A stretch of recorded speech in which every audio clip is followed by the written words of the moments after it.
and proven to help reduce pain discomfort. 2 capsules daily with healthy diet and exercise. MX3. Tunay, natural, at original. Mahalagang paalala, ang MX3 capsule ay hindi gamot at hindi dapat gamiting panggamot sa anumang uri ng sakit. Wow, ang saya. Isang barangay na labada, puro mancha pa. Goodbye, pahinga. Mommy, isang laba lang yan sa Pride Bar Blue. May powerful stain-away enzymes na malupit sa dunit mansya. At di masakit sa kamay. Isang laba lang yan. Hello, pahinga. Hello, Pride Bar Blue. ACS.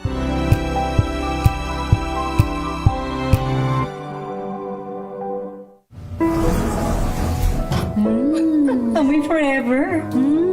Amoy LQ. Amoy Nucala Berry Blooms. Amoy kala, amoy good vibes. Sa lahat ng bagay, simula pa lang, siguraduhing max protection na. Kasi pag kulang ang proteksyon, baka madaling masira. Sa ngipin, dapat may max protection din. Max sa alaga ng Unique Toothpaste. With Max Protect Formula, help stop cavities before they start, while keeping breath fresh. Try Unique Maximum Fluoride Protection para max alaga, max protektado. ACS. Amoy forever. Amoy LQ. Amoy Nucala Berry Blooms. Amoy kala, amoy good vibes.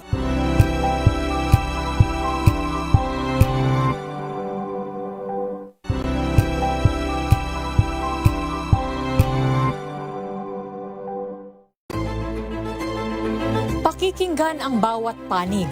When you fight for justice, think about the queer people. Kung hindi kami magkukwento, sino ang magkukwento para sa amin? Ang mga panawagan, ipababatid. Hindi talaga ito masusing pinag-aralan ng gobyerno. The women who are beaten and abused. It's time to listen to their voices. Tunghayan ang iba't ibang boses, mga kwento mula sa iba't ibang anggulo. Dito lang sa Point of View. Mapapanood tuwing linggo, alas 12 ng tanghali sa DZRH TV.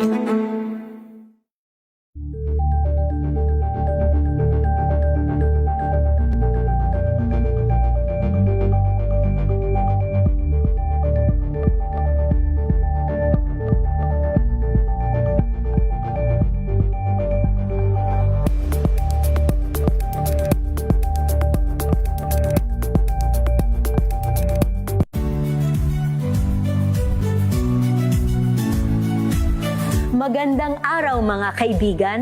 Ito po ang inyong balerina ng bayan, si Lisa Makuhay Lizalde, na nag-aanyaya sa inyong samahan kami at ang aming mga espesyal na panauhin para sa kalahating oras ng masayang kwentuhan sa aming programang Art to Art, kung saan ang usapang sining at kultura ay para sa lahat. Huwag kaliligtaan, tuwing linggo, alas 3:30 ng hapon, dito lamang sa DZRH Radio, DZRH TV, at via online streaming.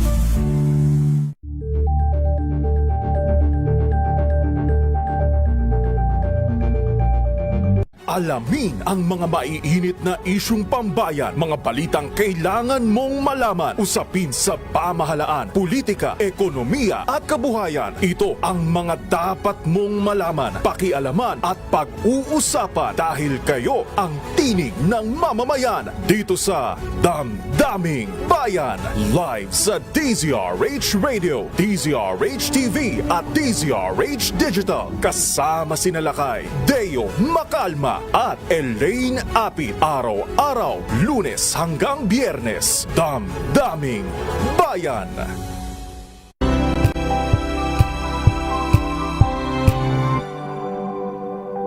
Hello, Washi! Laundry day na naman! Yay! Anong meron? Mancha ng chocolate, putik, may libag pa! Kaya natin yan! With Pride Washing Machine Detergent, may triple stain away formula. Tanggal ang makapit, madikit, at malupit na dumit mancha. Kaya easy-easy ang labada. Mula noon hanggang ngayon. All you need is pride. All you need is pride. ACS.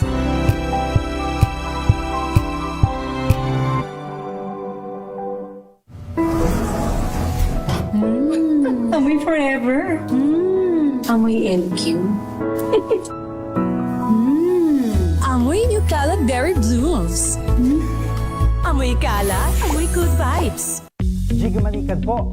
Bilang isang broadcaster, mahalaga sa akin ang tamang informasyon sa lahat ng bagay, kahit sa kape, mapanuri ako. Kaya dito ako susubukan ng MX3 Coffee. Ito'y low acid, cholesterol free, at may vitamin C plus calcium. Sigurado ako sa MX3 Coffee. Dito ako believe.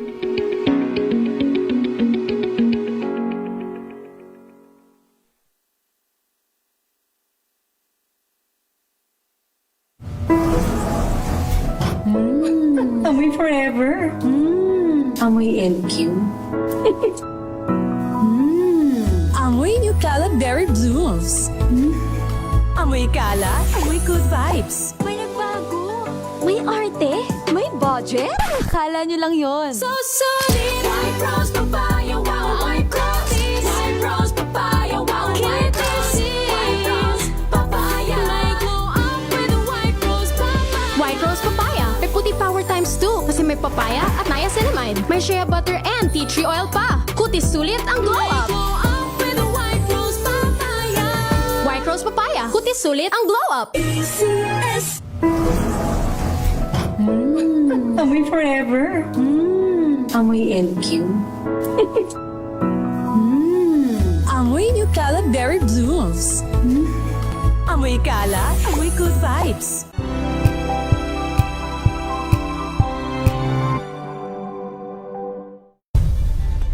Nagsimula sa pangarap hanggang sa maabot ang tagumpay.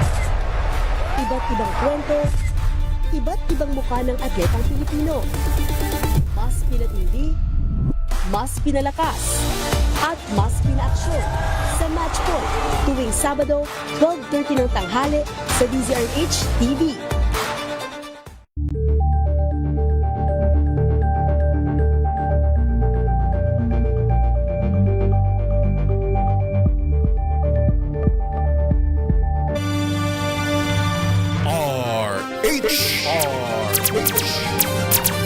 Oras sa buong Pilipinas, 8:09 ng umaga.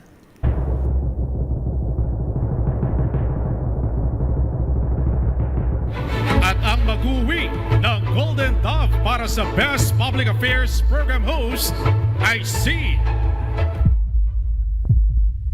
Milky Rugonan, DZRH. Ito na ang 28th KBP Golden Dove Awardee, Best Public Affairs Program Host, si Milky Rigunan sa Isyung Pambayan. Isyung Pambayan, pagtalakay sa mga kaganapan sa ating kapaligiran. Isyung Pambayan, palatuntunang nagbibigay daan sa pananaw ng taong bayan. Isyung Pambayan. At ngayon, narito ang lingkod ng bayan, Milky Rigunan. Isyung Pambayan. Here comes the sun, here comes the sun. I say it's alright. Magandang umaga Luzon, Visayas, Mindanao. Happy Sunday! Kamusta po kayo? Sana'y maganda po ang gising ho natin at nasa mabuting kalusugan. Yan po ang pinakamahalaga. Ako po si Milky Rigunan, samahan po ninyo sa Isyung Pambayan. Ngayon pong February 22, 2026. Magandang umaga sa mga kababayan po nating nasa iba't ibang bahagi po ng mundo at patuloy na nakikinig sa mga programa po ng DZRH, umaga man, tanghali man, gabi man o madaling araw. Salamat po. At syempre, kamusta rin po ang ating mga kababayan na sumusubaybay sa mga ganap ngayon sa atin pong mga nangyayari sa ating bansa? Malapit na ba ang eleksyon dahil lumulutang ng ilang mga personalidad? Uy, Diyos maray nga aga ha, dyan sa area po ng Bicol. Si Pangulong Bongbong Marcos ay bumisita sa Naga City. At kapag sinabi ho nating Naga, abay, sino po ba ang alkalde ngayon ng Naga City? Walang iba kundi si Mayor Leni Robredo. Ay, kumusta ka, ma'am? Marami ang kinilig ha. Kasama ba ang Malacanang press corps sa mga kinilig sa pag-cover sa Naga City? Ito ang sabi ni Pangulong Bongbong Marcos at maging si former Vice President and now Naga City Mayor Leni Robredo. Trabaho muna o serbisyo muna bago ang politika. Nung inambush interview si Pangulong Bongbong Marcos, yun yung kanyang statement. At nung ma-interview rin si Mayor Leni, yun din ang sinabi niya. Serbisyo muna bago ang politika. Pero wala daw silang pinag-usapan about politics tungkol ho sa mga public service dyan po sa area po ng Bicol. Kasama na po ang Naga kung saan bumisita si Pangulong Bongbong Marcos. Dahil may mga area po ng Bicol ang madalas pong binabaha kapag meron pong mga bagyo, mga pag-ulan.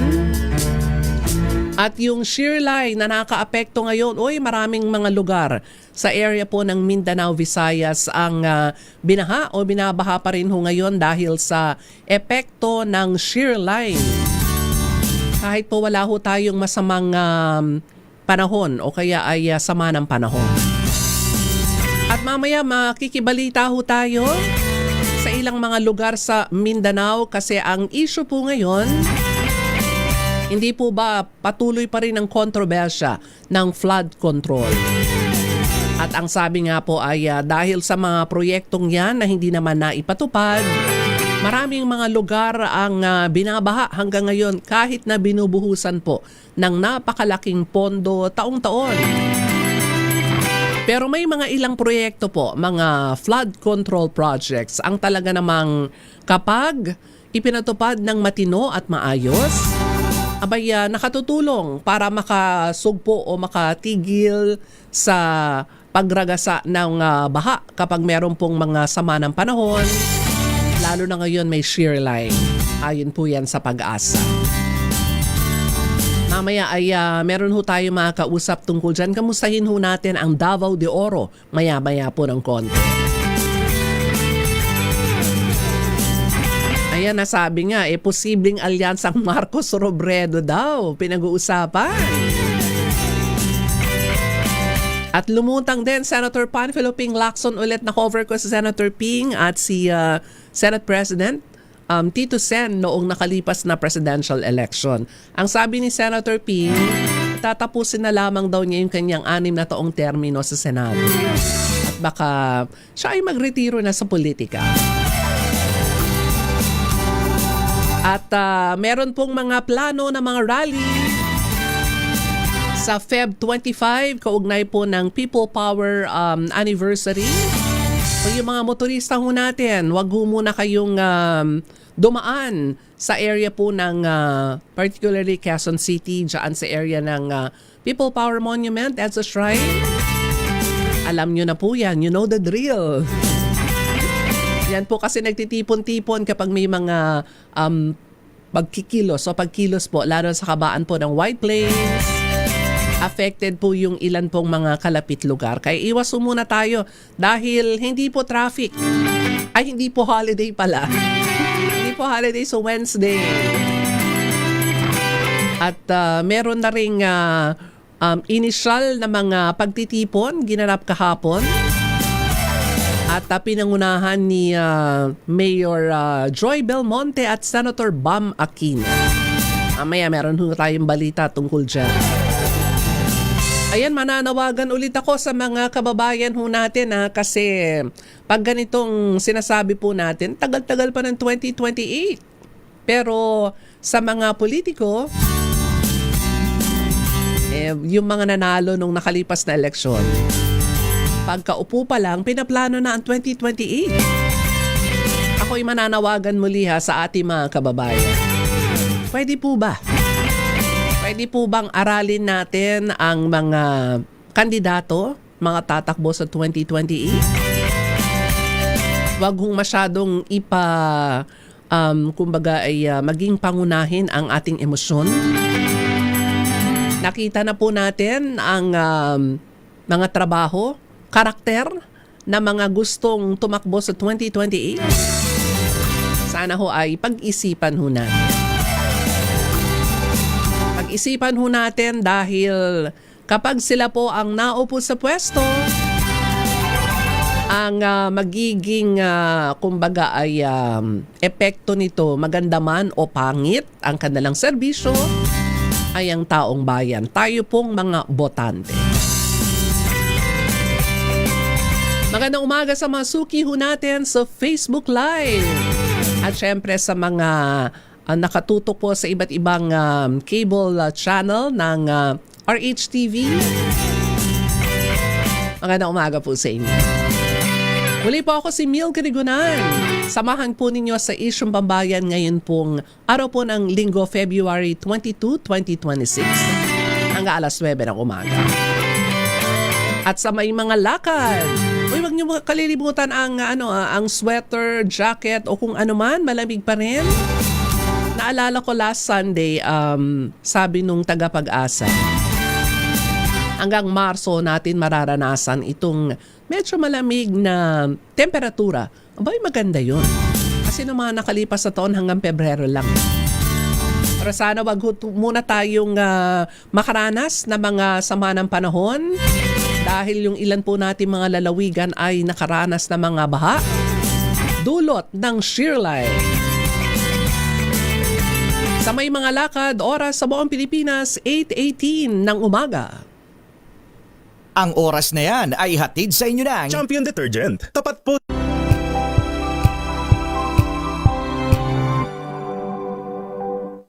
Maulan man, no worries na amoy kulob ang damit. Charm Fabcon, bangong kumakabloom, tanggal amoy kulob sa bango ng Charm. Kaya gamit ko, Charm Fabcon with Bloom Fresh Technology. Kills 99.9% of kulob-causing bacteria.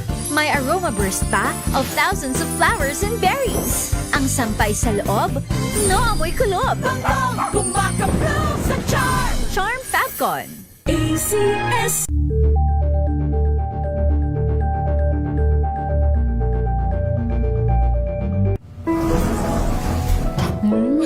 Amoy forever.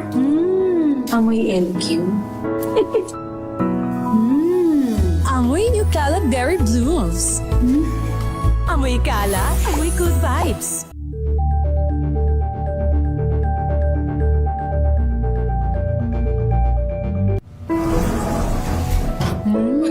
Amoy forever.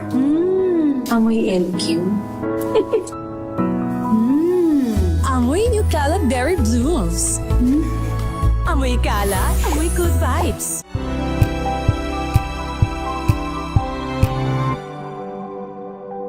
Curious ka ba sa maraming bagay? Kami na ang bahala dyan. Aalamin, tutuklasin at bibigyang linaw namin ang mga katanungang bumabagabag sa inyong isipan. Sa programa kung saan ang bawat sagot ay galing lamang sa mga eksperto. Ang Expert's Opinion, tuwing Linggo alas 3 ng hapon, dito lang sa DZRH TV.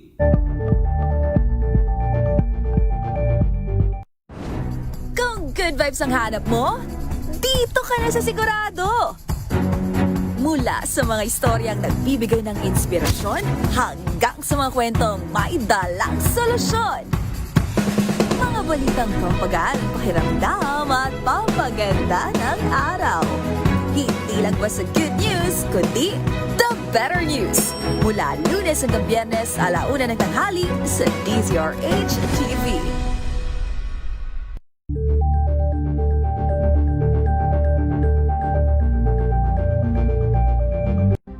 maagang balitaan, maagang usapan sa mga issue at balita. Kasama si Kuya Angelo Palmones sa Magandang Umaga Pilipinas. Mula Lunes hanggang Biyernes.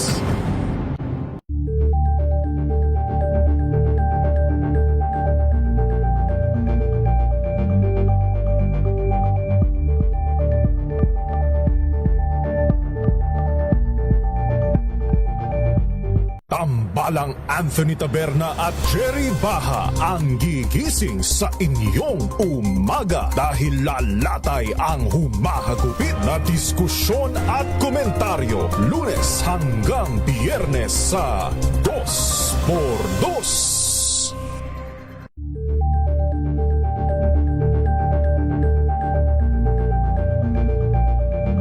We've got you covered. From the hottest hits, exclusive interviews, kilig to the bones fan meet experience, and hataw performances of your favorite stars. Saturdays, 12 noon, dito lang sa DZRH TV.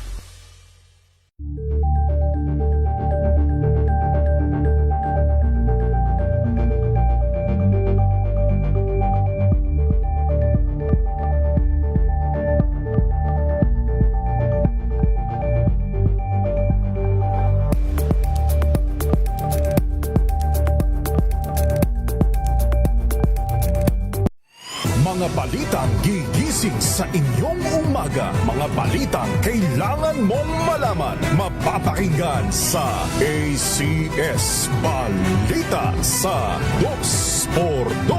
Kasama sina Anthony Taberna at Jerry Baha. Lunes hanggang Biyernes.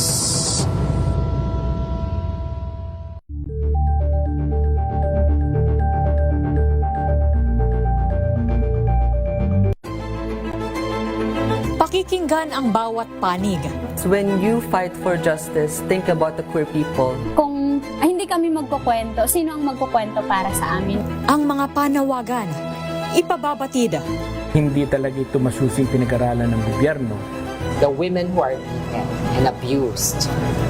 It's time to listen to their voices. Tunghayan ang iba't ibang boses, mga kwento mula sa iba't ibang anggulo. Dito lang sa Point of View. Mapapanood tuwing linggo, alas 12 ng tanghali sa DZRH TV.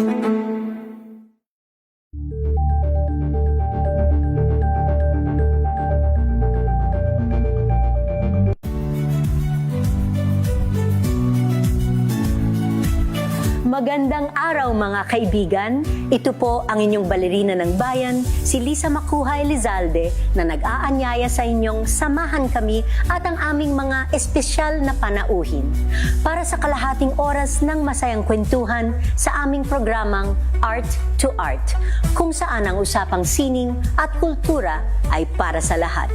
Huwag kaliligtaan, tuwing linggo, alas 3:30 ng hapon, dito lamang sa DZRH Radio, DZRH TV, at via online streaming. Tigunan, samahan po ninyo sa Isyong Pambayan hanggang alas 9 ng umaga. At kamustahin po natin ang area po ng Davao de Oro. Nakaranas po ng mga pagbaha dahil sa nararanasan po nating shear line. At nasa linya po natin ang kinatawan ng Davao de Oro 1st District, Representative Maria Carmen Zamora. Kong, magandang umaga, welcome sa Isyong Pambayan. Magandang umaga, Milky, at magandang umaga din sa lahat ng tagapakinig ng iyong programa. Una ma'am, kumusta po ang Davao de Oro matapos po ang mga epekto ng pag-ulan shear line ayon po sa Pag-asa? Oo, nakaranas tayo ng epekto ng shear line at ilang araw na ring umuulan dito sa probinsya. In fact, the past 3 days talagang lakas ng ulan that resulted na nag-preemptive evacuation na ang mga munisipyo at iilan sa mga munisipyo na talagang naapektuhan are municipalities of Moncayo and Compostela. Part yan ng distrito ko. At dahil nga sa sobrang lakas ng ulan, naka-apekto din siya ng landslide And in fact, sa isang bayan dito sa Moncayo, may casualty tayo, no, isang ama at 2 anak na natabunan din ng lupa. So dahil nga sa sobrang lakas ng ulan. Nakalulungkot naman, may 2 casualty pala, Kong Zamora. Pero kayo po ay abala rin sa relief operations. Mga ilang pamilya po ang nasa mga evacuation center po sa ngayon? I cannot have the exact numbers, no? Pero nung umikot ako kahapon at nung isang araw, like sa municipality of Moncayo, more than 1,000 na rin yung na-report natin na individuals and several families, ilang mga evacuation centers. Lahat ito, mga na naka-experience ng pagbaha, so nilikas natin dun sa mga evacuation centers. Ito yung mga low-lying areas talaga na kailangan din silang ilikas para din ma-prevent din na ma-aksidente. Alam mo, Kong Zamora, no, kapag may mga malakas sa pag-ulan, shear line, bagyo, lagi narinig natin ang Moncayo, sakop po ninyo ito, no? Calo Bridge, Agusan River, pero pakibalitaan po nga kami dahil sa maayos na implementasyon ng flood control project po dyan, nabawasan at sana makatulong para hindi na po makaranas ng mga pagbaha dyan po sa naturang area. Yes, etong municipality of Moncayo kasi ever since ito yung ito kasi yung catch basin. So lahat ng pag-ulan sa high ground after nung sobrang lakas ng ulan dito bumababa yung tubig at ito yung catch basin. And in the experience ng municipality of Moncayo ever since, ito talaga yung bumabaha sa National Highway at affected yung Calao Bridge. So, dahil sa sobrang laki nung tubig, mataas yung tubig, in the past, marami na ring intervention na ginawa yung gobyerno. And recently, dahil din sa na-experience in the past, nagkaroon ng flood control project na ginawa ang DPWH, ang national government, sa pamamagitan din ng pag-endorse natin at pag-hingi din ng tulong. So, the past 2 years, nagkaroon ng flood control project, nagkaroon ng revetment along the river. And nung nangyari ngayon, itong kasakalukuyang shear line, napansin namin na hindi na ganun kabilis yung pagtaas ng tubig. In fact, mismo mga residente ang nagbibigay sa atin ng feedback na dati 1-2 araw lang likas na sila lahat kasi ang bilis na tumaas ng tubig. So ngayon dahil nga dun sa revetment na ginawa ng gobyerno, napansin nila na hindi na ganoon kabilis at ang laki ng epekto ng tulong sa kanila kasi livelihood wise parang somehow ngayon hindi naapektuhan kasi nga hindi nag-overflow dun sa tulay yung tubig. Good news yan, no? Congresswoman Zamora, kasi di ba pag ganitong mga panahon, lagi nating naririnig noon, naku, yung Moncayo nalulubog sa baha. Pero ngayon at least merong improvement kasi doon po sa maayos na proyekto, flood control. Ito po ay example na malaki ang tulong ng mga flood control projects sa kabila ng kontrobersya, basta matino po ang implementasyon ng proyekto. Oo, agree ako dyan, no? At in fact, sabi ko nga, itong pagbaha namin, ito yung ngayon yung magiging test, no? Nung strength, nung integrity, nung mga projects. And napatunayan natin na despite sa sobrang lakas ng ulan, nakatulong at hindi nasira, no, yung project. So ako naman, I took note of that kasi siyempre agree ako doon sa sinabi mo na despite the controversy, ang mga tao ngayon, pag sinasabi mong flood control, medyo allergic doon sa term na flood control. Yes. At pag flood control, yung terminology na ginagamit natin, parang anomaly agad. Yes, ay iniisip ng tao, anomalya, tapos gusto ng tao, pag humihingi tayo ng pondo, iniisip agad ng tao, gusto niya ng proyektong infrastruktura para may pera, para may anomalya. So, I think importante, and I thank you, no, salamat din ako dun sa mga pick up dito sa good news, sa magandang positibong storya ng aming flood control. Kasi gusto din natin i-share na hindi lahat ng flood control may negative connotation. And in fact, hindi din lahat ng pagsabi ng flood control is all about infrastructure. Naniniwala kasi ako na it's a comprehensive intervention. Ibig sabihin, hindi lang yung struktura ang tinitingnan natin, but pati na rin yung intervention ng local government unit. So, dito sa amin, naging collaboration kasi yung effort on flood control. Andyan yung ating infrastructure ng national government, ang ating provincial government naman with the leadership of Governor Raul Mabanglo. Nagkaroon din ng intervention na ng local government unit at ang munisipyo, tinutulungan din nila somehow na ma-desilt yung river.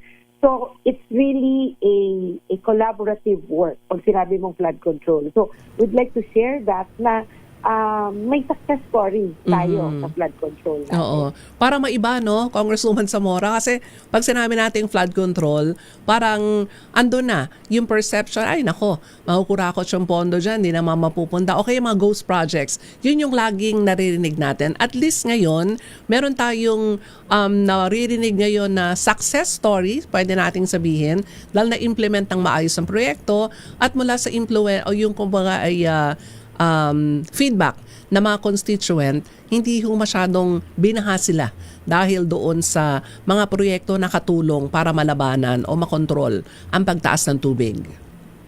Yes, oo. And nakakataba nga ng puso na hindi galing sa amin mga officials yung feedback na naririnig namin, no?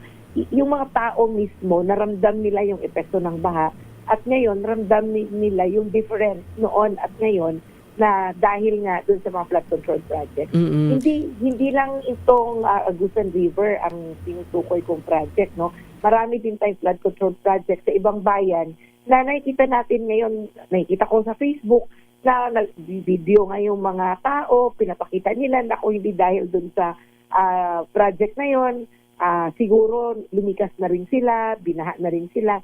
So again, it inspires us, and I think we should give credit where it is due. So, pinapasalamatan natin yung national government, pinapasalamatan natin ang DPWH dito sa part ng region, dito sa part ng bansa na may mga maayos, mga ayos na mga proyektong ginagawa at may mga positibong epekto. So, again, we will give credit where it is due, and I think importante yon sa panahon ngayon na may mga positive news tayong naririnig. Ito po ay positibong feedback mula po sa inyong mga constituent, mga taga Davao de Oro. Next budget season, ayan, makalagitnaan ng taon, di ba? Congresswoman Zamora ay dinidinig na ulit ang budget for next year, 2027. I'm sure isa ito sa mga babanggitin nyo na yung mga kontra sa flood control project funds ay pwede niyong sabihin na hindi, meron tayong magagandang proyekto, for example, Davao de Oro. So kayo po ay hihingi rin pa rin ng dagdag na pondo for flood control projects. Oh, definitely, tayo ay magre-request din ng dagdag pondo. Kasi sa taong ito, dahil nga doon sa flood control controversy, medyo nagbago yung policy din ng DPWH. So lahat ng mga naka-pipeline na flood control project ay medyo na-pause, no, for this year. So hindi na dinagdagan ng proyekto. I think ang intention ng DPWH is to conduct evaluation sa lahat ng existing project bago ipatuloy, no, yung mga project. For 1 year, for this year, wala talagang pondo for flood control projects. And in fact, ni-raise na natin to na concern sa DPWH na dun sa mga hindi natatapos. Kasi syempre, phase by phase kasi yung funding, phase by phase yung implementation. Just like itong flood control nga namin sa river namin ngayon, may mga portion pa na hindi natapos. So yung worry lang namin na baka pag sobra pang lakas ng ulan at may mga extra spaces pa na hindi natapos, baka kasi yun yung bibigay. Kasi hindi nga natapos dahil walang funding. So, importanteng matingnan ng national government, importanteng matingnan ng DPWH para objectively they can assess. And kami naman, ready naman kami ipakita yung quality ng project through DPWH District Office. And we will still, as a representative ng distrito, we will still make representation na mabigyan ng pansin din yung mga hindi pa napupuntuhan na mga project. Oh, nabanggit mo nga pala, Congresswoman Zamora, no, although maganda yung epekto ng flood control dyan sa area mo, Mongkayo, marami pa pala ang hindi pa natatapos na mga flood control projects na dapat pagtuon ng pansin kasi ang sabi mo maganda epekto nito sa may area ng Mongkayo, baka yung mga unfinished flood control makaapekto para magdulot uli ng mga pagbaha kapag may mga malakas na pag-ulan. Yes, oo. Yun yung magiging yun yung challenge natin kasi baka masayang lahat ng nasimulan at kung hindi matapos baka mas makakaproblema tayo. But we also submit to the wisdom naman ng iba-ibang agencies like we understand na ngayon in the process of evaluation ang DPWH at ibang ahensya ay nagtutulungan para maka-come up din ng master plan, come up ng flood control master plan. So kami naman dito with the help of other agencies and LGUs, we are also trying to come up with our master plan na humingi na rin kami ng tulong sa ibang agencies na tulungan kami i-assist para maka-come up kami ng magandang plano para hindi din yung parang out of the blue na proposal ang aming isasubmit para mas magiging napag-aralan ng yung husto. ating proposal. Yes, pag-aralan. And willing naman kami lahat na to make representation with the other agencies. May mga nagtatanong dito, Congresswoman Zamora, ano po ba talaga ang kumbaga ay ginawa dyan sa Davao de Oro kasi effective ang flood control projects. May mga ilan pa nga naman na hindi pa natatapos na dapat mabigyan pa rin ng funding. Kumpara sa narinig naming pagkarami-rami na mga anomaly sa flood control, ghost projects. Paano ba ang ginawa mo, Kong? Kasi ikaw nasasakupan mo itong mga lugar na to Yes, oo. At dahil recognize nga natin na yearly ito yung problema, we work closely with the local chief executive, we work closely with the local stakeholders. As example, kahit pa, like, pag-usap, yun kasi pinapaintindi namin sa mga tao na pag sinasabing flood control, hindi siya revetment alone, hindi siya infrastructure alone. Kasi, halimbawa, kahit pa nakahingi tayo ng pondo, may flood control project tayo sa isang river bank, for example, kung ang barangay naman ay hindi nila inaayos yung garbage collection, hindi nila inaayos yung pagdisiplina sa mga tao, useless din yung flood control project na ginagawa natin. Kung yung munisipyo naman ay hindi regular nagko-kolekta ng basura, or kung yung munisipyo naman ay inaalaw lang yung mga structures na ipatayo dun sa mga hindi dapat tayuan na mga area. So, useless din ang flood control project. Kung ang provincial government naman ay hindi tumutulong dun sa kanilang policy na kailangan palang pwede tayong mag-allow ng desilting ng river, useless din ang ating flood control project. So, I think if there is one strategy na ginagawa namin ngayon, is yung nakikipag-usap tayo directly sa ating ding mga stakeholders, mga local officials, para din when I make representation to the national government, mas comprehensive yung pinopropose natin na project. Ibig sabihin, Congresswoman Zamora, ay dapat tulungan lahat po ng mga kababayan natin na sasakupan, hindi lamang yung mga nakaupo sa gobyerno o yung mga nasa lokal, dapat ho ang bawat mamamayan. Lalo na yun, for example, sabi mo nga, pagtatapon lang ng basura, malaking tulong sa pagkontra sa pagbaha. Congresswoman Zamora, baka meron po kayong gusto iparating sa inyo pong mga kababayan dyan sa Davao de Oro, kaugnay po ng naranasang pagbaha dahil sa shear line. Pero at least maganda yung mga proyekto ng flood control ay nararamdaman na. At least it is a good news.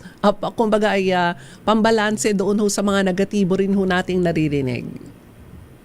Yes, oo. At gusto ko rin i-take credit ang success na ito. Kahit hindi pa naman natin masasabing totally successful kasi siyempre yung challenges natin nangyayari every now and then. But with the recent experience namin sa shear line sa past days, gusto ko din i-congratulate yung ating mga officials, barangay officials, municipal officials, dahil mabilis yung pag-respond ng ating mga officials at ating mga stakeholders. So, I think nakatulong yun sa success ng ating lahat ng mga proyekto. And siyempre, like ngayon, hindi pa namin masabi kung totally okay na yung weather, umuulan pa rin hanggang ngayon. So, we're still on our toes, nagbabantay pa rin kami. But given all the situation, ang national agencies din ay tumutulong sa atin. So, nagpapasalamat kami, DSWD, DPWH, na in the terms of pagdating ng landslide, mobilize lahat. Provincial government, nag-mobilize lahat. So, kahit pa na-feel namin yung challenges in the past days, maayos ang pag-respond namin. And in fact, I also want to give credit to the provincial government. May iilang mga tulay na yung approach, nasira, within 24 hours, na-repair agad. Kasi alam mo, time is of the essence pag ganitong mga sitwasyon. Kasi livelihood ng mga tao ang naapektuhan. So, well, we're thankful, napasalamat kami, and thank you also, Milky, for getting this news, good news, para naman ma-share namin din sa iba yung good news at positive effect ng flood control sa amin. Oo. On that note, Congresswoman Zamora, maraming salamat sa panayam ngayong umaga at magandang umaga rin sa mga taga Davao de Oro. Maraming salamat, Milky. Ang kinatawan ng 1st District ng Davao de Oro, Congresswoman Maria Carmen Zamora. Kasi bibihira po yung mga naririnig nating positibong balita about flood control projects. At least ito ay merong isang magandang matatawag nating example na, magandang resulta. Sana magtuloy-tuloy at ganito rin. Alam niyo po, kaya sobrang galito ng ating mga kababayan.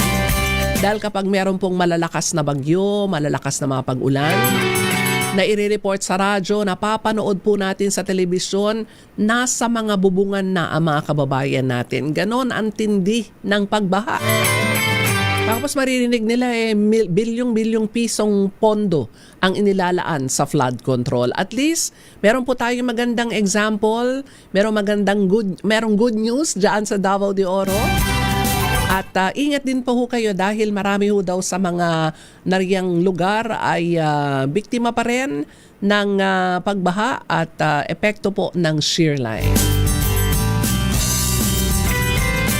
Ilan muna mga paalala, oras sa buong Pilipinas, 8:43 ng umaga.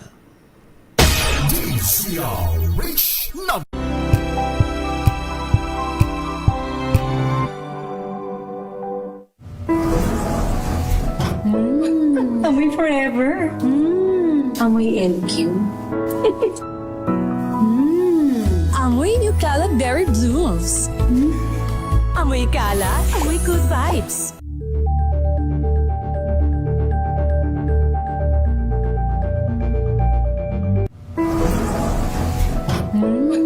Amoy forever. Amoy LQ. Amoy New Cala Berry Blooms. Amoy Cala, amoy good vibes.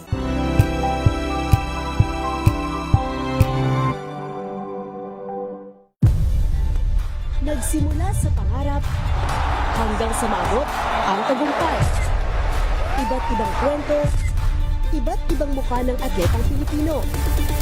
Mas pinatindi, mas pinalakas, at mas pinaaksyon sa Match Point tuwing Sabado, 12:30 ng tanghali sa DZRH TV.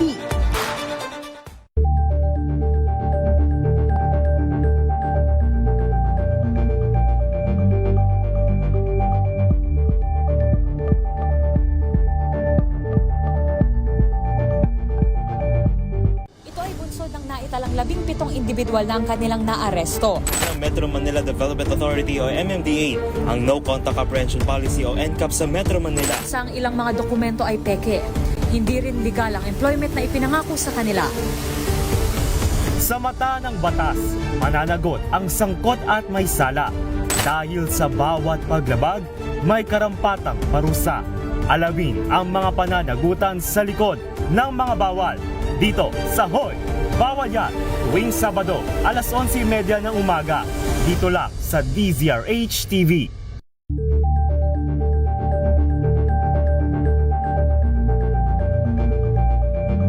Curious ka ba sa maraming bagay? Kami na ang bahala dyan.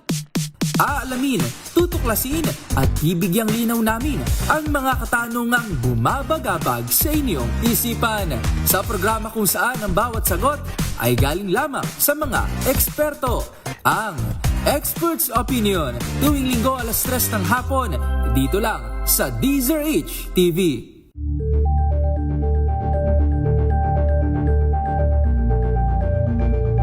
Bayan!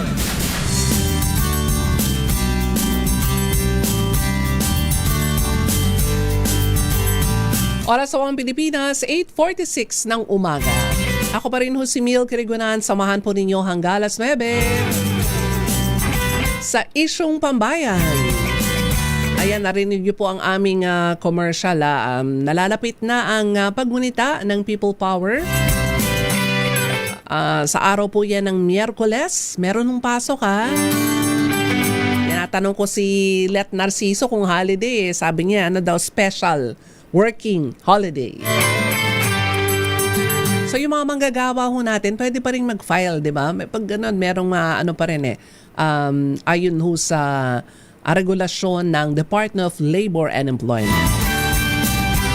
Naku, nalalapit nga po ang muling paggunita ng People Power Anniversary sa Feb 25 at marami ang mga ikakasang kilos protesta na mismong araw po ng Feb 25 dala ang issue ng kinaharap po ng ating bansa. Kabilang ho dyan, flood control anomaly at iba pang mga issue ng katiwalian. Pero kahapon, Sabado, marami po ang humanga sa inulungsad na People Power 40 o yung tinatawag na pagtitipon ng Mayors for Good Governance. Kaya natin, kasama sina Quezon City Mayor Joy Belmonte at kasama doon si Senator Bam Aquino. Kakaiba po at espesyal ang kanilang ginawang paggunita ng People Power. 40 years na po ang nakalipas. At dahil po dito, marami rin ang nape-pressure tuloy na higitan ang naturang pagtitipon dahil ang challenge nga ay maging relevant muli ang People Power Revolution Anniversary, lalo po sa ating mga kabataan dahil sila po ay yung iba hindi pa na ipapanganak noong panahong yun. Kaya speaking of Senator Bam, ay nagpapatuloy ang kanyang momentum naman ngayon taon matapos noong resulta ng 2025 elections. Kung inyo pong matatandaan, siya ay nag-number 2 sa resulta po ng eleksyon. Ilan po sa mga bill ni Senator Bam ay yung Classroom Building Acceleration Program Act o CAP na makatutulong po sa ating mga estudyante at lalo na po ang paglutas ng classroom backlog. Marami po sa atin mga lugar, kulang pa rin na mga silid-aralan, kaya naman po doon po sa mga biktima ng mga let's say mga pagbaha, hindi po nagkakaroon agad-agad ng kumbagay pasok yung mga estudyante dahil yung kanilang mga classroom nagsisilbi ring mga evacuation center. So itong bill na to, pag naipasa ay malaking tulong sa education sector po natin. At sana meron na rin pong mga patakaran na hindi ho ginagamit talaga yung mga classroom bilang mga evacuation center. May mga panukala rin na magtayo ng mga permanent evacuation center lalo na sa mga lugar na madalas po ang baha kapag meron pong mga kalamidad. Sa panukalang ito, ang sabi nga po ay malaking pagkakataon para ang mga LGU at NGOs ang makapagtayo ng mga classroom. Bukod pa rin dito ang blockchain, the budget bill, para matigil na po ang katiwalian sa paggamit ng pondo ng bayan at ito ay sinulong ni Senator Bam dyan po sa Senado. Ito ang mga kailangan po nating mga bill dahil talamak ngayon ang issue ng katiwalian sa pamahalaan.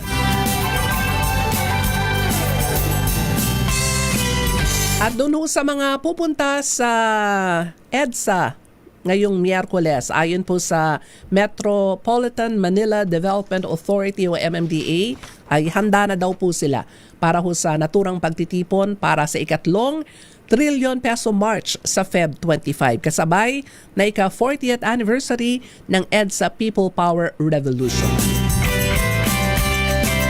At nagsagawa na rin ang walkthrough sa People Power Monument. Tiniyak ni General Manager Yusek Nicolas Torre III na plansyado na ang kanilang traffic management at safety preparations para sa naturang pagkilos. Ayon kay Torre, magde-deploy ang MMDA na mga traffic enforcer sa mga key areas at magpapatupad din sila ng rerouting scheme sa mga apektadong motorista.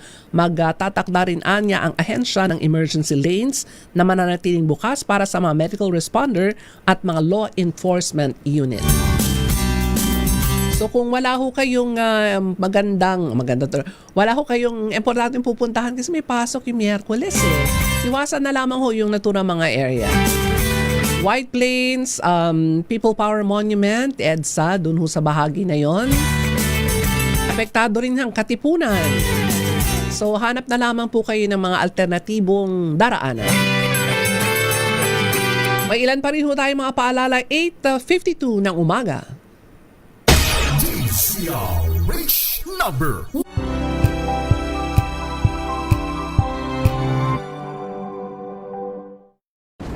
Kung good vibes ang hanap mo, dito ka na sa Sigurado! Mula sa mga istoryang nagbibigay ng inspirasyon hanggang sa mga kwentong may dalang solusyon. Mga balitang pampagaan, pakiramdam at pampaganda ng araw. Hindi lang ba sa good news, kundi the better news. Mula Lunes hanggang Biyernes, 1:00 ng tanghali sa DZRH TV.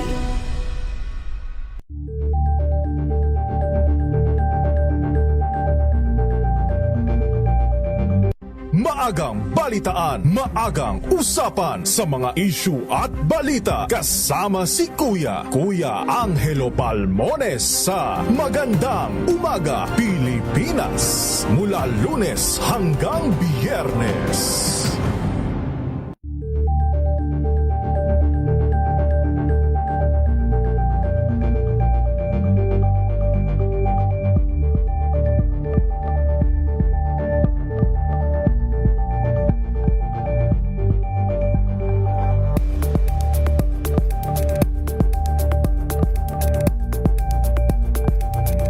Tambalang Anthony Taberna at Jerry Baha ang gigising sa inyong umaga dahil lalatay ang humahagupit na diskusyon at komentaryo Lunes hanggang Biyernes sa 2x2.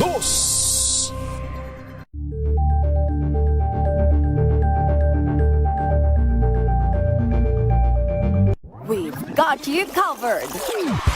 From the hottest hits, exclusive interviews, kilig to the bones fan meet experience, and Yung Pambayan!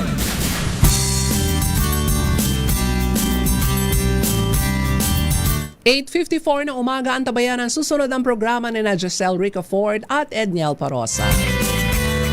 Ang mga ganap na abangan po natin this week ay pinayagan po ng International Criminal Court ang kahilingan ng kampo ni dating Pangulong Rodrigo Duterte at ng prosecution na magdagdag po ng ebidensya bago ang confirmation of charges hearing.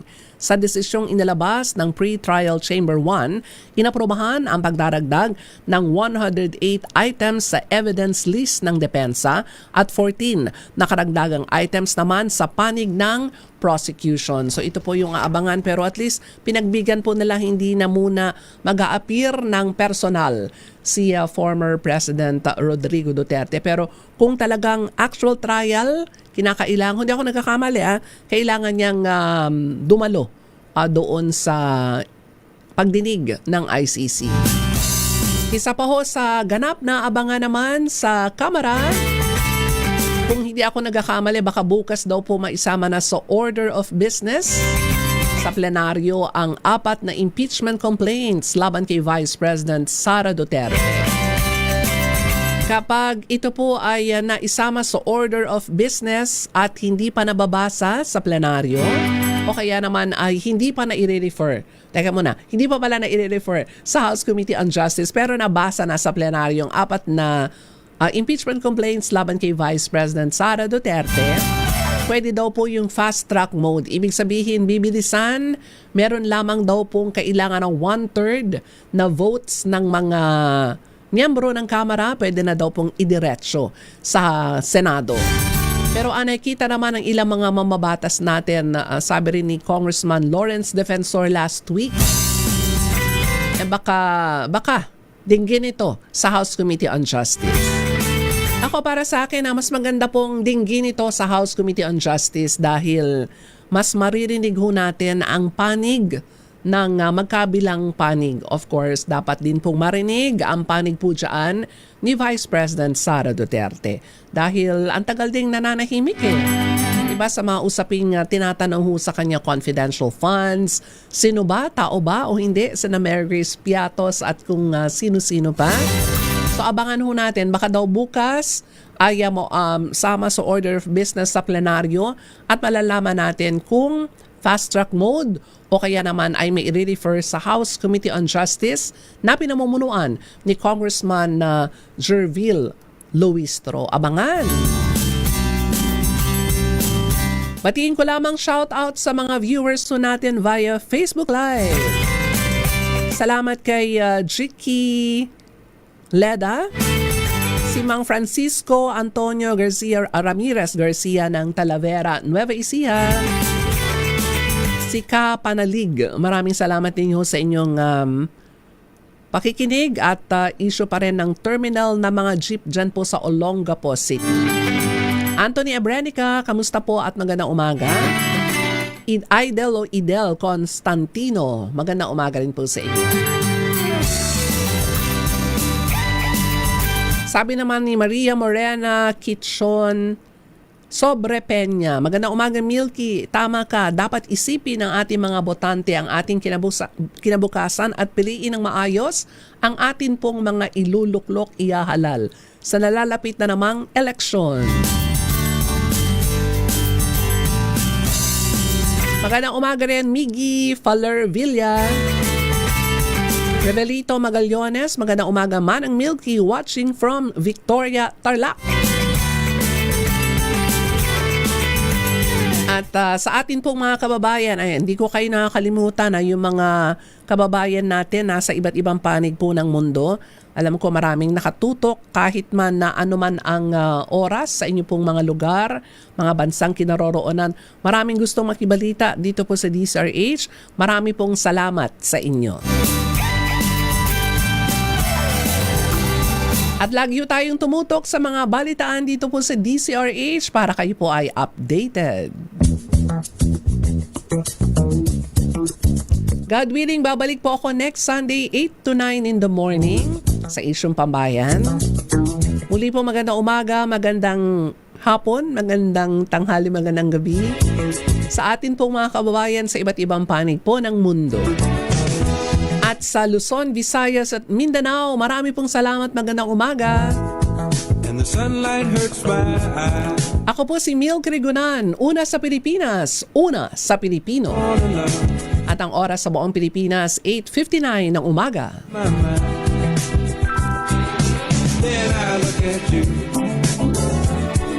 Sumainyo ang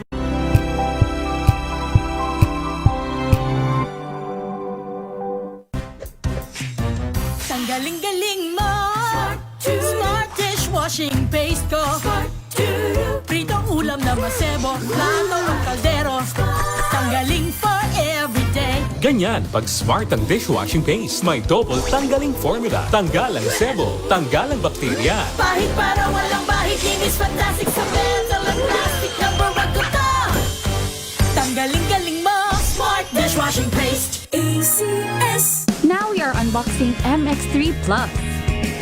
Plus because it has Garcinia mangostana, plus L-carnitine and CoQ10. Each box contains 30 vegetable capsules. And you can get them in leading drugstores nationwide and online in Shopee, Lazada, and mxvph.com. Mahalagang paalala,